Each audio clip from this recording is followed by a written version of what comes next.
Барлықтарына сәлем, сіздермен Тамерланс, немесе Старлорд, және бұл Ланс Талдау.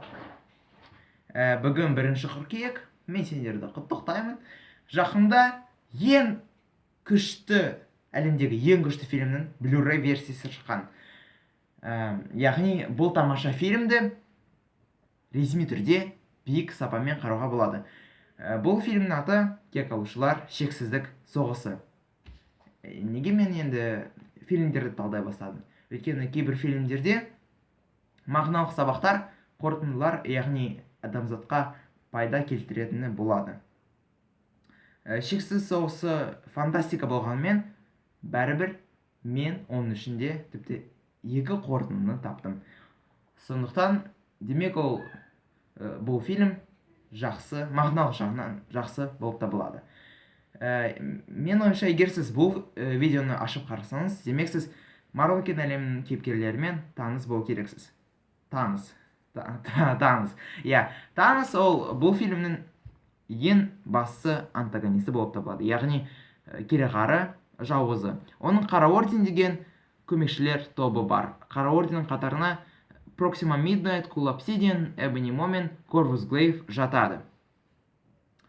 Олардың ойынша, егер әлемнің бір жартысы ауқатты жақсы тіршілік ету үшін, әлемнің басқа жартысын жою, өлтіріп тастау керек.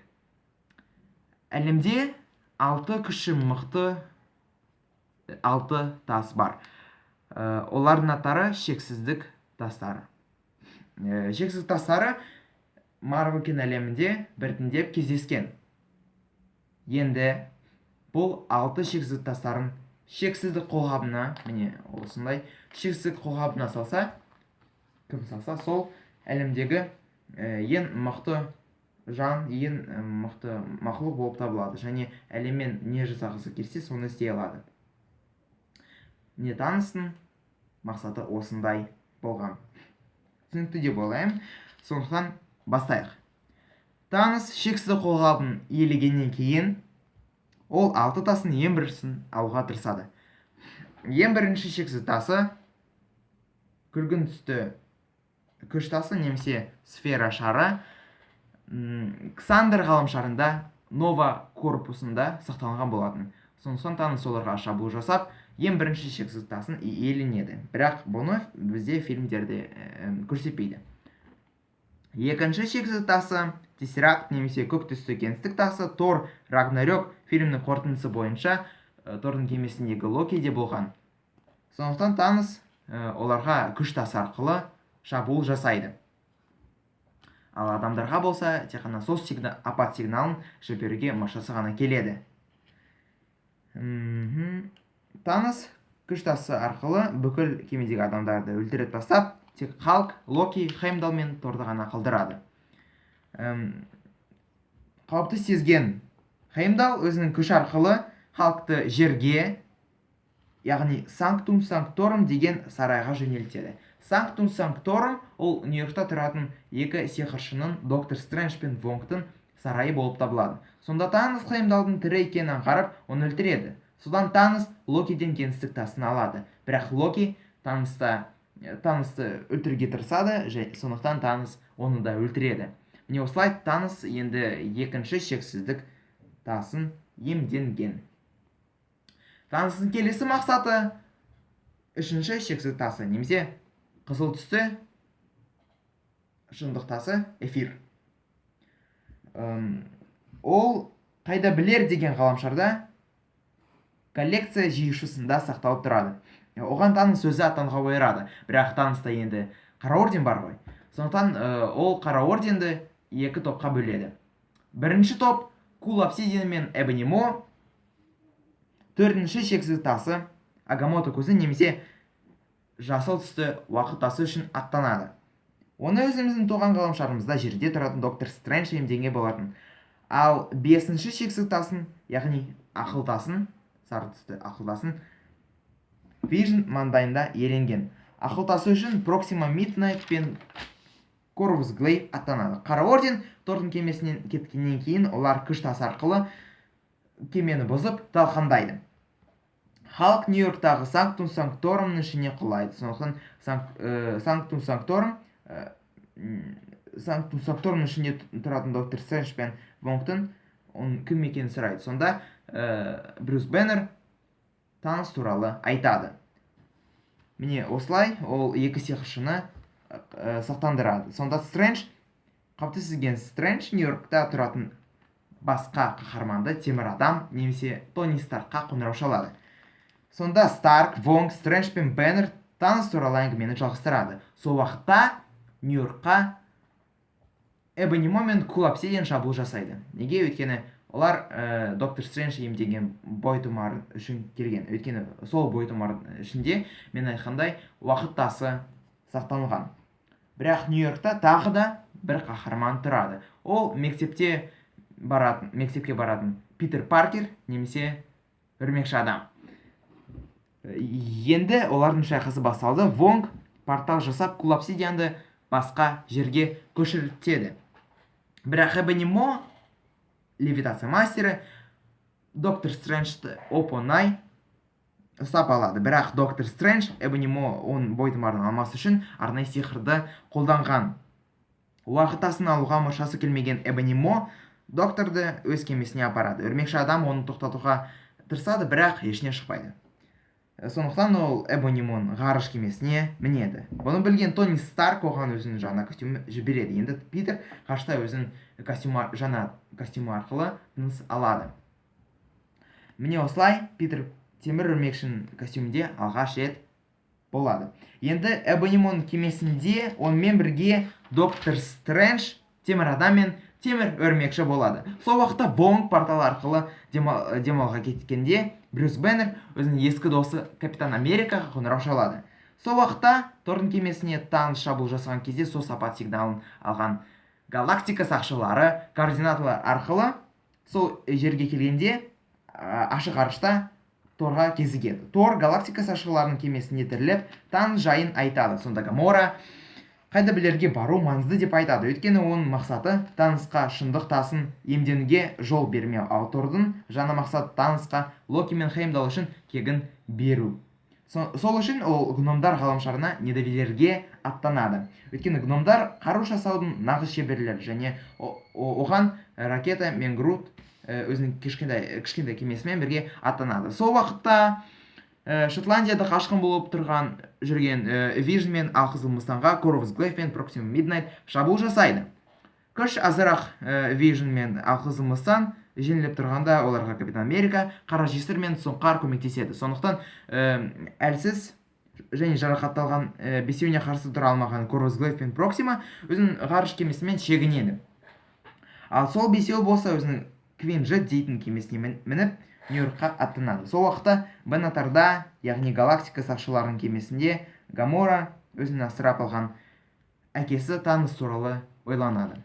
Өйткені Гамора танысқа өте маңызды ақпаратты біледі. Гамора танысқа керек соңғы 6-шы шексіз тасы, қызыл-сары түсті жан тасы қайда екенін біледі. Сондықтан ол Жұлдыз Лордты шақырып, егер керек болса, оны өлтіруге сұрайды. Жұлдыз Лорды Гамораны жақсы көреді, бірақ бәрібір Гамора өзінің сүйіктісінен сертін алғызады. Енді олар қайда білерге келіп, коллекция жиыршысының мекеніне келіп, танысқа кезігеді. Жұлдыз Лорды, Гамора, Мантис пен Дракс төртеуі болып, бәрібір екі шексіздік тасын иеленген танысқа қарсы тұра алмай жеңіледі. Сондықтан таныс өзінің үшінші шексіздік тасын, шындық тасын иеленеді. Міне осылай таныста енді 3 шексіздік тасы болады. Енді күлгін титанға жан тасы қалды. Жақында не бола танысты өлтіру үшін келгенде, таныс оны оңай жеңіп, оны ез жатын толығымен тексеріп, енді Гамораның жан тасы қайда екенін білетін аңғарады. Сондықтан қазір ол Гамораны алып, кеңістік тасы арқылы өзінің кемесіне портал жасап, қайда білерден кетті. Сол уақытта Джетте отырған топ Нью-Йорктағы Брюс Беннер мен Капитан Роудсты немесе жауынгерді алып, Вижн маңдайындағы ақыл тасын алудың қауіпсіз жолын іздейді. Сонда олар Қара Пантераның отаны Вакандаға баруға ұйғарады. Сол уақытта Эбони-Моның кемесінде Эбони-Мо доктор Стрэнджге уақыт тасын алу үшін азап көрсетеді. Бірақ доктор Стрэнджті темір адам мен темір өрмекші құтқарып, Эбонемоны ашық ғарышқа итереді. Сол уақытта Таностың кемесінде күлгін Титан Небуланы азаптайды. Небула Гамораға асыранды сіңлі болып табылады. Бірақ бәрібір Гамора Небуланы сіңлі сияқты жақсы көреді. Ал Таносқа жантасы туралы ақпарат қажет, сондықтан ол Небуланы азаптайды. Шыдай алмаған Гамора Таносқа жантасы Вормер ғаламшарында екен айтады. Соны тексеру үшін Танос Гамораны алып, кеңістік тасы арқылы Вормерге портал жасайды. Бірақ Небула Таностың кемесінен қашып, галактика сақшыларына байланысып, Титанға аттанады. Титан ғаламшары күлгін Титан, яғни Таностың туған ғаламшары отаны болып табылады. Танос Эбонемоға доктор Стрэнджті сол Титанға жіберуді бұйырған. Эбонемо ашық ғарышты қасы тапса да, бәрібір ол өзінің бұйрығын орындаған. Өйткені Титанға бет бұрған Эбонемоның кемесінде отырған темір адам, темір өрмекші мен доктор Стрэнджтің уақыт тасы. Титанға келгенде олар галактика сақшыларына кезігеді.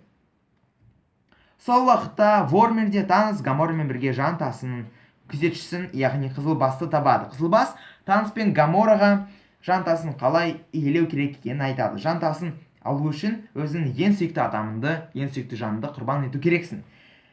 Гамора Таностың тек асыранды қызы болғанымен, бәрібір Танос оны қызы сияқты жақсы көреді. Сондықтан Танос Гамораны өлтіреді. Міне осылай Танос төртінші шексіздік тасын иеленеді. Енді оған тек қана екі шексіздік тасы қалды. Ол уақыт тасы мен ақыл тасы. Сол уақытта джеттегі командамыз Вакандаға қонады. Сонда олар Қара Пантера, Шури, Эмбаку, Акое мен қысқы сарбазға кезігеді. Ең алдымен Шури Вижнді қарап, оның маңдайынан ақыл тасын алып тастаудың ең қауіпсіз жолын іздейді. Бірақ бұл жол өте көп уақытты алады және өте қиын. Бірақ бұл сол уақытта Вакандаға Қара Орден жауынгерлері Таностың көмекшілері алты қолды аутрайдерлер шабуыл жасайды. Сол уақытта недовелерде Тор, Ракета мен Грут Торға өзінің жаңа күшті қаруын, яғни найзасындарды жасаған. Енді оларға Вакандаға аттану керек болған, олар Вакандаға келгенде үлкен шайқасқа қосылған. Сол уақытта жан тасын алған Танос Титанға келеді. Таносқа қарсы шайқасқан темір адам, темір өрмекші, доктор Стрэндж, Жұлдыз лорды, Дракс, Мантис, Небула бәрібір жеңіледі. Сонда күлгін Титан темір адамның ішіне өзін қанжарын салып өлтіруге мәжбүр болған, бірақ Стрэндж Старктың өмірін сақтау үшін Таносқа уақыт тасын берген. Міне осылай Танос енді өзін 5-ші шексіз тасын иемденген. Енді оған тек қана бір мақсат қана қалды, ол Вижн маңдайындағы ақыл тасы. Ал Вижн қазір Вакандада, сондықтан ол кеңістік тасы арқылы портал жасап Вакандаға келеді.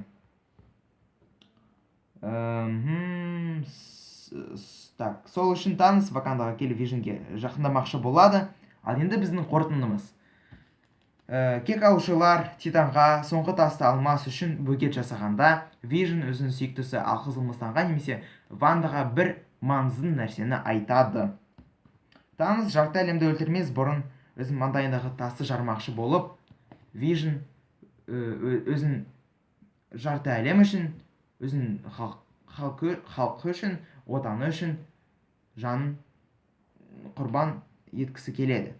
Ванда оны жақсы көреді, сүйеді. Бірақ батыл Ванда жарты әлем үшін, отаны үшін, халқы үшін жан қиған Вижндегі тасты жарып, онымен бірге өзін сүйіктісін жанын өлтіреді. Не достар, осындай батыл адамдарға қарап біз олардан үлгі алу керекпіз. Бұл біздің бірінші қорытындымыз. Ал екінші қорытындымыз қазір болады. алты шексіз тастың бесеуін иемденген таныс жылдам және жеңіл кек алушыларды шыбын тобындай таслақандайды. Сол уақытта Ванда ақыл тасын сындырады, бірақ бұл да құдіретті танысқа бөгет те болмай қалды. Ол уақыт тасы арқылы уақытты қалай айтсам екен қайтарып алады да өзі Вижн маңдайын жарып, Вижнді өлтіріп, бірақ бәрібір өзін алтыншы ең соңғы шексіз тасын аман қалдырады. Не осылай таныс бүкіл шексіз қолғабын жинайды. Енді біздің екінші қорытындымыз. Бүкіл фильм бойы Титанды өлтіріп тастау мақсатында жаңа қаруы жасаған найза құдайы Тор өзінің найзасының өткір ұшымен құдірет танысын кеудесіне шаншиды. Фильм басында оның асыранды інісі Локиді өлтірген танысқа найзағай құдайы кегін алуға сертеген. Енді танысын кеудесіне шаншып, Тор Титанға өзінің мұны ақылсары мен сертеген кегі туралы айта бастағанда, таныс оған тек қана бір сөйлемді ғана айтқан. Кеудеме емес, басыма керек болар еді, деп өзінің шексіз шерпегін жасап ғайып болады. Сол кезден бастап әлемдегі бүкіл жан жартысы құмға айналып ғайып болады. Шынымды айтсам, мен бүкіл фильм бойы сол танысты өлтіру мақсатында жаңа қаруын жасаған найза құдайын Торға үлкен үмітті артқанмын.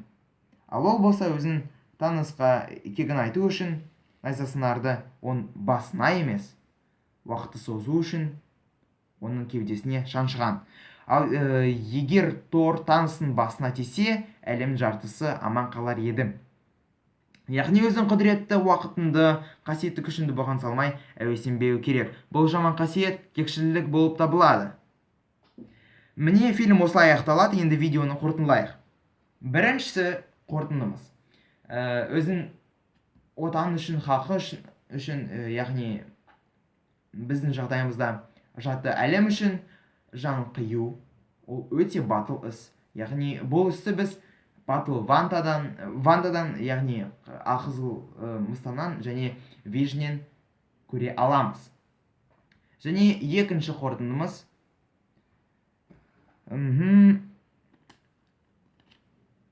кекшілдік жаман қасиет, және оған уақытын мен күшінді босқа жою ойсыздық болып табылады. Фильм маған ұнады. Марвел студияларына, фильмнің режиссерлері Руссо ағайындарына және ең бастысы сізге үлкен рахмет. Болды. Сау болыңыз. Нені күтіп тұрсыз? Титрлерден кейін көріністі. Бұл фильмде бір титрлерден кейін көрініс бар. Мария Хилл, шексіз шербегінен кейін Мария Хилл құмға айналғанда, Ник Фьюри өзінің гаджетінді алып, Капитан Марвелге сигналын жібереді де өзі ғайып болады.